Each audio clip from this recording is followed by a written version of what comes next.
안녕하세요. 헤르만 바빙크의 현대사상 해석이라는 책을 한 챕터씩 한번 살펴보도록 하겠습니다. 오늘은 추천사, 편집자 서문, 그리고 헨리 엘르아스 도스커라는 헤르만 바빙크의 친구로 알려진 인물의 추도사를 중심으로 한번 살펴보도록 하겠습니다. 이 책을 편집한 존 볼트는 바빙크 연구에 일평생을 바친 노학자로 바빙크가 집필한 15편의 소논문들을 일관적인 신학적 흐름 가운데 한 대로 잘 묶어 독자들로 하여금 마치 한 편의 글을 읽는 듯한 느낌을 자아내게 합니다. 라고 총신대학교의 박재은 교수님이 추천사를 쓰셨습니다. 15편의 소논문들을 마치 한 편의 글처럼 엮은 책이 바로 현대사상 해석, 바빙크의 현대사상 해석이라는 책이 되겠습니다. 이 책은 바빙크가 현대사상을 어떻게 평가하고 해석했는지 잘 보여줍니다. 철학과 종교학, 심리학과 교육학, 고전학과 미학, 윤리학과 정치학, 진화론과 인식론을 다루는 그의 솜씨는 혀를 내두를 정도입니다. 그는 역사의 사람이었습니다. 어떤 주제든지 역사적으로 접근하면서 근원에서부터 문제를 살폈습니다. 또한 그는 공정한 비평가였습니다. 반대하는 견해도 최대한 충실하게 소개한 뒤에 비판하되 인신공격적으로 나아가지는 않았습니다. 그는 신선하고 균형 잡힌 견해를 제시하는 사람이었습니다. 대립되는 양쪽의 장단점을 다 살핀 후에 항상 새롭게 자신만의 견해를 유기체적으로 제시합니다. 그의 입장은 보수도 진보도 아닌 개혁입니다. 그렇게 100년이 지난 지금도 여전히 우리를 매혹시킵니다. 라고 고신대학교의 우병훈 교수님이 추천사를 써 주셨습니다. 편집자 서문입니다. 이 논문집은 좋은 신학이 개인의 경건과 신앙의 사적인 문제에 제한되지 않고 본질적으로 공적 차원을 가진다는 점을 드러냅니다. 구원은 우리를 창조 밖으로 데려가지도 창조 너머로 들어올리지도 않습니다. 그러나 구원은 창조의 깨어짐을 치료하고 회복합니다. 신학적 용어로 은혜는 자연이 아니라 죄를 반대합니다. 은혜는 자연을 파괴하지 않고 자연을 회복합니다. 이 주장은 창조를 이해하는 열쇠로서 성경 계시의 필요성을 어떤 방식으로든 축소하지 않으면서 하나님의 계시로서의 창조를 진지하게 받아들이려는 주장입니다. 이 주장은 종교와 교육과 과학과 사회의 문제를 다루는 바빙크의 글의 특징입니다. 라고 존 볼트가 편집자 서문에서 써주고 있습니다.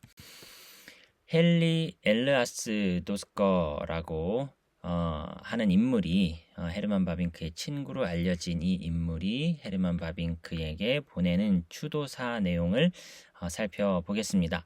헤르만 바빙크는 유명 인사의 사립교육기관인 하설만 학교에서 어릴 때 교육받았습니다. 1870년에 바빙크의 형제와 바빙크는 쯔볼러의 김나지움에 들어갔습니다. 졸업 후 바빙크는 깜픈 신학교에서 1년을 보냈습니다. 그리고는 저항할 수 없는 충격에 순응하면서 일반적이면서 극심한 반대에도 불구하고 정규 대학 교육을 받기를 원했습니다. 대담한 행동이었습니다. 모든 장소 중에서도 바빙크는 유명한 꾸우는 박사가 있는 레이든으로 갔습니다. 꾸우는 박사는 19세기에 가장 영향력 있는 고등 비평학자였고 이후에 주임 교수가 되었습니다. 하나님의 지혜로운 계획에서 이 환경과 교육은 바빙크의 삶의 과업에 적합했습니다. 그렇지만 바빙크는 레이든에서 많은 격심한 투쟁을 했습니다. 그렇지만 이 모든 투쟁만이 바빙크의 신앙을 시험했고 정결하게 했습니다.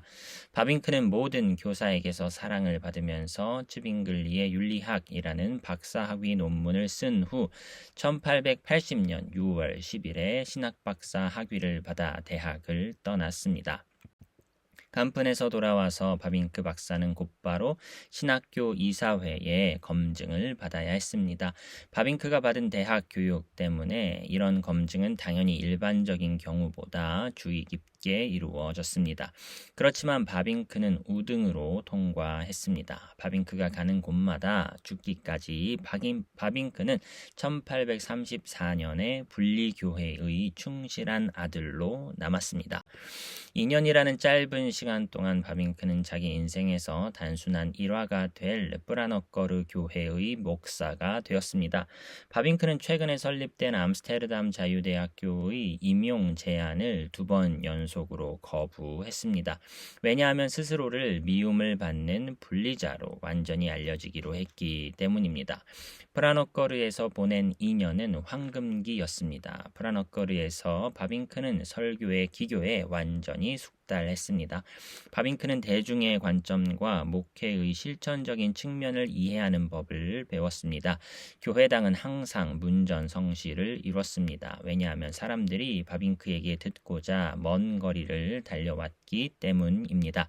하나님의 말씀에 대한 놀라운 분석의 깊이와 가장 심오한 경외로 바빙크는 자신만의 진귀한 단순함과 격정적인 웅변을 발했습니다. 1882년 총회는 바빙크 박사를 깐푼 신학교 교의학의 공석에 임명했습니다. 바빙크는 이 제안을 받아들였고 1883년 1월 10일에 이 일을 시작했습니다.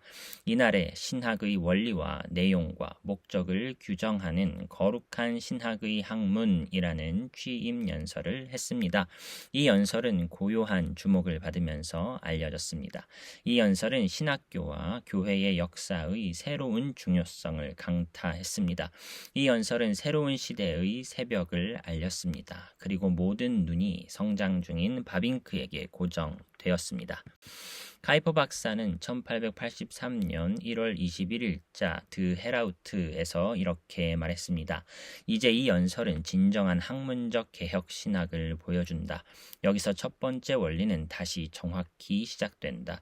여기서 훌륭한 발전을 이끌 수 있는 길이 만들어졌다. 나는 이 연설문처럼 처음부터 끝까지 그토록 한눈 팔지 않고 관심을 가지면서 논문을 읽은 적은 거의 없었다. 그리고 그 위대한 지도자는 미래를 과장하지도 오산하지도 않았습니다. 이후 20년간 바빙크 박사는 신학교의 정신이었습니다. 이후 오는 모든 사람은 바빙크라는 새로운 양상이 있었던 이후에 가능한 한 많이 바빙크를 모방하고자 했습니다. 학교 전체는 이 아틀라스 같은 거인의 어깨에 올라탔습니다. 오늘날 하나님 아래에 깐뿐이 빚지고 있는 것은 바빙크의 존재와 영향입니다. 바빙크는 또한 당연히 학생의 영웅이었습니다. 바빙크는 깐푼에서 일을 시작했을 때 35세에 불과했습니다. 그렇지만 바빙크는 젊지만 지혜로운 사람이었습니다. 바빙크는 놀라울 정도로 깊고 넓게 읽었습니다. 바빙크가 출판했던 작품 전체가 나타내듯이 말입니다. 이런 결실이 많았던 깐푼 시절 동안 바빙크는 자신의 최고의 걸작인 개혁교의학의 첫째 판을 저술하고 출판했습니다. 바빙크의 인생은 낭비되는 순간이 없었습니다. 바빙크는 거의 견딜 수 없을 정도로 많은 업무의 짐을 지고 비틀거리면서도 다양한 주제에 대한 소논문을 끊임없이 썼습니다. 바빙크의 대학 교육은 그를 좁은 관례에서 일으켜서 자기 교회 사역의 거의 전체뿐만 아니라 교회의 교인 중 많은 사람도 움직이게 했습니다. 교인의 세계관은 실천적으로는 문화적이고 사회적이고 철학적인 측면에서 세계에서 분리됨으로 강함을 추구했던 옛 네덜란드 제세례파에서 온 것이었습니다. 그리고 바빙크 박사는 이 사람들에게 흰 까마귀였습니다. 바빙크 박사는 다르게 옷 입었고 다르게 말했으며 다르게 가르쳤습니다. 바빙크는 동떨어진 사람이었습니다. 바로 이 점이 바빙크의 학생을 매료시켰고 바빙크를 교회의 문화적 진보에서 그토록 강력한 한 요소로 만들었습니다. 교회의 문화적 진보는 바빙크가 사랑했던 것이며 이를 위해서 바빙크는 이후 20년간 그토록 근면성실하게 일했습니다. 바빙크의 모든 교육과 모든 설교와 모든 작품은 철두철미하게 그리스도 안에서 계시된 하나님의 은혜의 풍부함으로 가득했습니다. 바빙크의 제자 중 한 명은 이렇게 말합니다. 바빙크는 그리스도를 영화롭게 하지 않았던 설교를 한 적이 없다. 한 설교자로서 바빙크는 양식과 본질 모두에서 학생을 위한 꾸준한 모범이 되었습니다. 분리교회의 가장 중요한 설교자이자 최고의 정신을 가진 사람 중 한 사람인 W.H. 히스번 박사는 바빙크 박사의 설교에 대해 이렇게 말했습니다. 바빙크의 설교는 단순성, 명확성, 개념의 날카로운 정의, 추론의 논리적 과정에서 말할 수 없을 정도로 사람을 사로잡고 끌어당긴다. 근본적인 측면과 내용에서 주제에 대한 바빙크의 철저한 이해는 그 주제를 다른 사람에게 매우 쉽고 지적으로 말할 수 있게 한다. 깐푼에서 바빙크는 교의학, 윤리학, 철학, 백과사전, 심리학, 수사학, 논리학, 미학을 가르쳤습니다. 신학교의 인원 부족으로 많은 업무와 다양한 과목에 책임을 져야 했습니다. 어떤 사람은 바빙크가 인생의 이 시기에 어떻게 공부를 해내고 방대한 양의 글을 썼는가에 대해 놀랍니다. 그동안 하나님은 요한나 A. 스키퍼르스를 바빙크에게 아내이자 배우자로 주었습니다. 이제 바빙크는 네덜란드 자유교회의 가장 폭넓게 인정받는 지도자가 되었습니다. 그리고 이제 바빙크의 인생에서 가장 큰 위기가 찾아왔습니다. 카이퍼 박사의 인도로 1886년에 있었던 국가교회의 새로운 분리가 일어났습니다. 이 분리된 교회는 스스로 십자가 아래에 있는 교회, 애통파라고 불렀습니다. 이 교회는 1834년에 자유교회와 통합을 원했습니다. 목회 훈련은 문제 전체의 핵심으로 증명되었습니다. 그런 훈련이 교회의 통제에서 벗어나야 합니까? 아니면 그런 훈련이 교회의 통제에 있어야 합니까? 이 질문에 대한 바빙크의 입장은 자기 경험에 따라서 이미 결정되었습니다. 바빙크는 학문 연구의 자유를 사랑했고 교회의 권리가 어떤 요구를 할 수 있는지 의심했습니다. 그렇지만 바빙크는 또한 자기 교회를 사랑했고 그래서 가장 어려운 입장에 있었습니다. 바빙크는 암스테르담 자유대학교에 부름을 받았고 그렇게 바빙크는 자기 인생의 전성기를 보냈던 깐푼 신학교를 떠나 완전히 새로운 영역에서 일을 시작했습니다. 이 20년간 바빙크는 끊임없이 일했습니다. 바빙크가 편집했던 순수신학 통론의 제6판이 출판된 이듬해에 자신의 박사 학위 논문인 쯔빙글리의 윤리학을 출판했습니다. 1883년에 바빙크는 거룩한 신학의 학문을 출판했습니다. 1888년에는 기독교와 교회의 보편성을 출판했습니다. 1894년에는 일반은총을 출판했습니다. 1895년에는 이제는 제3판이 된 개혁교의학을 출판했습니다. 1901년에는 그리스도인에 대한 실천적이고 경험적인 논문인 찬송의 제사를 출판했습니다. 1901년에는 창조인과 진화인가를 출판했습니다. 바빙크의 친구가 이렇게 묘사했듯이 바빙크의 인생의 영광스러운 시기였습니다.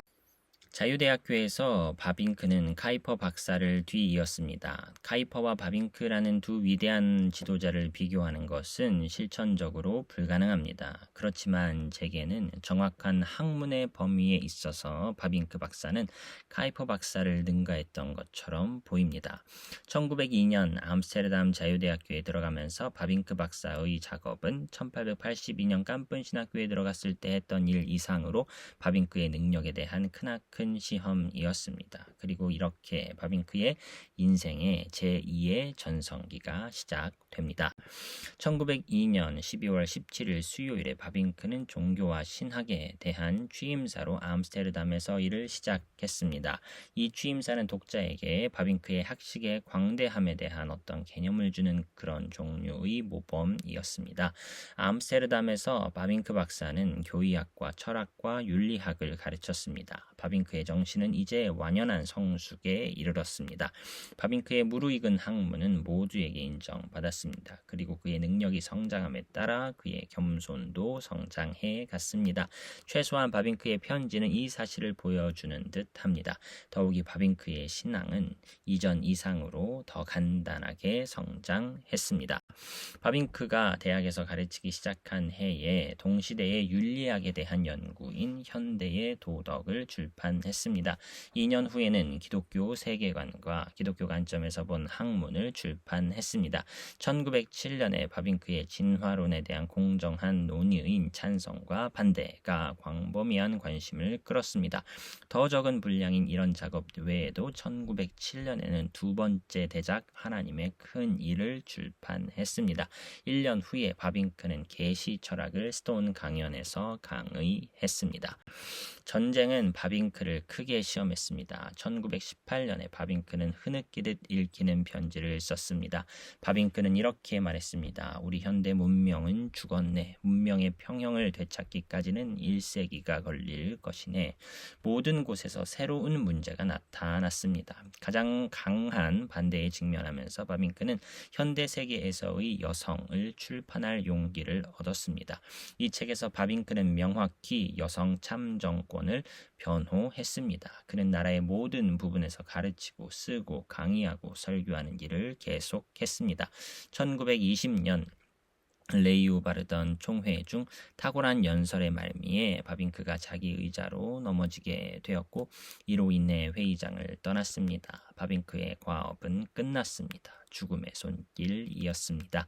바빙크는 1921년 7월 29일 그리고 7월 29일 그리스도 안에서 잠들었습니다. 카이퍼 박사는 평민 중 한 사람이었습니다. 카이퍼 박사는 날마다 자신의 더 스탄다르트의 논문과 별표가 붙은 문단에서 평민의 관심을 자극했습니다. 바빙크는 정신적 귀족으로 때때로 양식에서 고상하며 내용에서 풍부하고 탁월한 연설에서 삶의 큰 요소에 탐조 등을 비추었습니다. 카이퍼는 항상 많은 사람의 지도자였고 바빙크는 독자적인 싸움을 싸웠습니다. 바빙크 박사의 뛰어난 특징은 겸손이었습니다. 그는 완전히 자신을 잊어버렸습니다. 그는 지나친 칭찬을 싫어했습니다.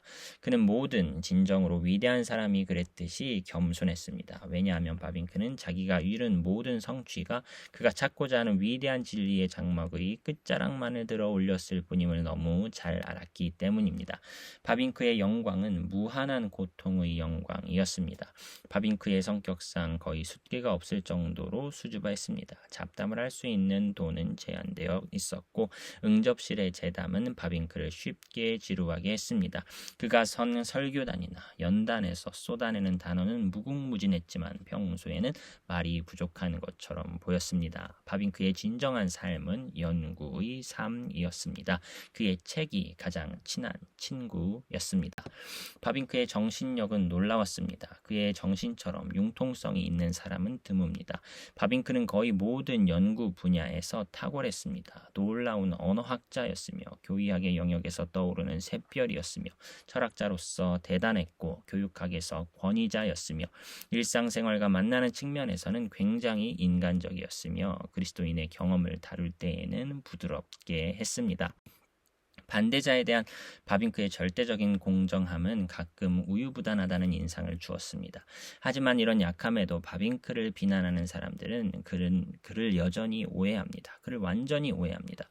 바빙크의 개혁교의학을 읽어보십시오. 그러면 이 책에서 보여주는 정보의 풍성함과 저자의 지평의 폭넓음에 놀라게 됩니다. 이 책은 교의학의 역사일 뿐만 아니라 교의학 그 자체입니다. 바빙크는 희미하게 물음표가 보이는 곳에서 느낌표를 찍는 실수를 절대로 하지 않았습니다. 다른 사람들이 열정적으로 자신감을 가지는 이 지점은 바빙크를 머뭇거리게 했습니다. 그렇지만 이런 주저함이야말로 바빙크의 진정한 위대함의 보증이었습니다. 드러난 것처럼 바빙크는 말년에 철학 연구, 교육학 문제, 사회적 질문에 상당한 관심을 기울였습니다. 이런 관심은 어떤 사람에게는 새로운 사랑이 옛사랑을 몰아내는 것처럼 보였습니다. 하지만 바빙크는 교의학 영역에서 탁월하게 살았으며 살아갈 것입니다. 바빙크는 교육과 가장 깊은 확신에서 칼뱅주의자였으며 비할 바 없는 명확함과 능력으로 칼뱅주의의 근본적인 원리를 가르쳤습니다. 종교개혁의 형식적 원리, 성경의 절대적 권위는 바빙크 신학 전체의 초석이었습니다. 바빙크의 교의학의 본질적 원리를 다루는 장은 얼마나 놀랍습니까?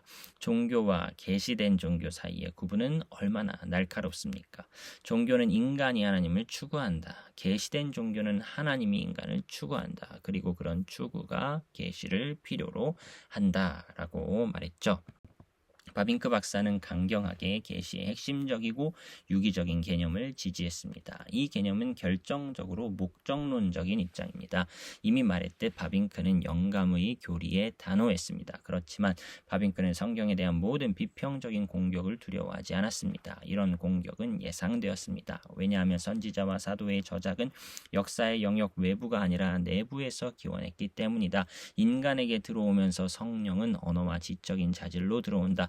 그래서 성경의 다양성뿐만 아니라 유기적 단일성도 존재합니다. 바빙크 신학의 놀라움은 육신에서 로고스의 성육신과 말씀에서 성령님의 성육신의 비교에 있다라고 말할 수가 있다라고 엘리아스 도스커가 말해주고 있죠.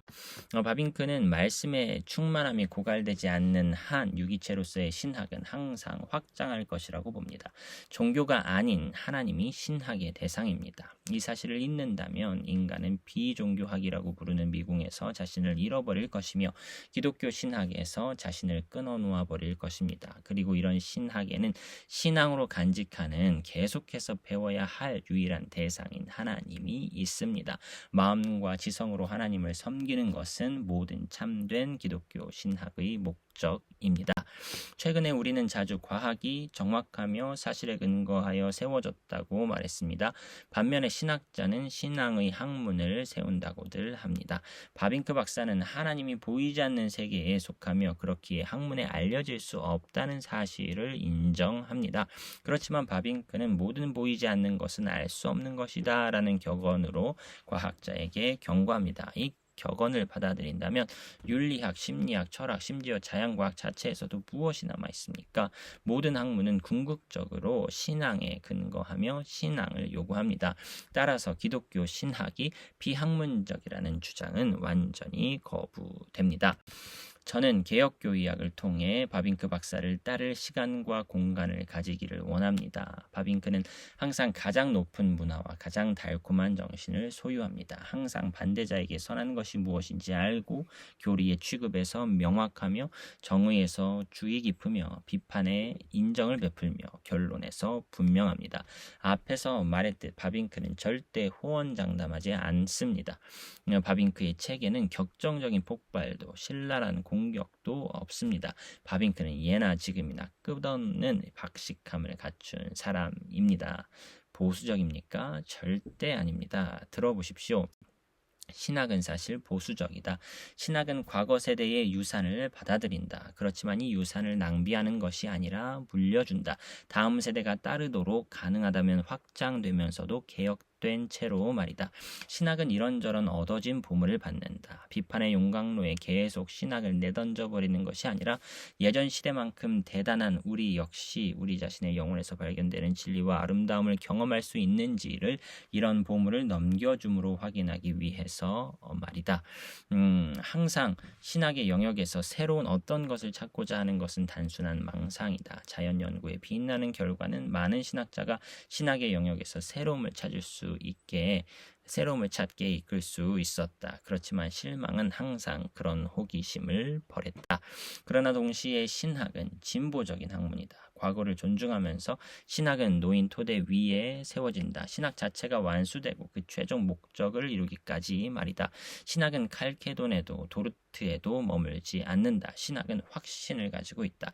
그 신학이 훗날에 지금까지 어두웠거나 흐릿했던 부분에 더 밝은 빛을 비추어 하나님을 기쁘게 하리라는 확신이다.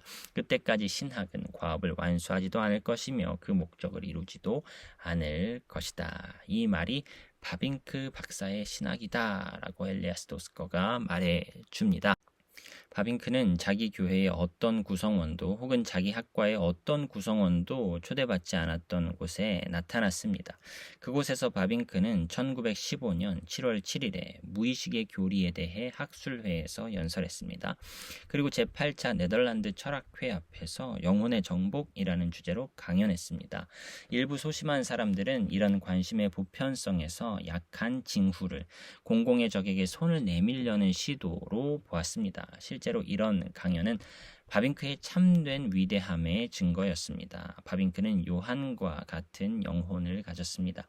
바빙크가 죽었을 때 어떤 적도 남지 않았습니다. 바빙크가 본향으로 돌아갔을 때 친구와 적이 함께 슬퍼했습니다. 라고 엘리아스 도스커가 바빙크를 향하여 생각하며 쓴 추도사가 이렇게 마무리됩니다. 오늘 내용의 결론을 몇 자 적어 보았습니다. 바빙크는 넓고 깊게 읽었습니다. 바빙크는 단순한 신앙의 사람이자 겸손한 사람이었습니다. 교수로서 바쁜 와중에도 끊임없이 읽고 글을 썼습니다. 다양한 학문에 관심을 갖고 탁월하게 연구한 결과를 내는 바빙크의 모습은 은혜는 자연을 파괴하지 않는다. 은혜는 죄를 대적할 뿐 자연을 회복한다라는 표 아래에 그의 삶의 행보가 이루어졌구나라는 생각을 하게 만들었습니다. 다음 시간에는 실질적인 바빙크의 소논문 첫 번째 종교의 철학에 대해 다루어 보도록 하겠습니다. 오늘도 수고 많으셨습니다. 다음 시간에 뵙겠습니다.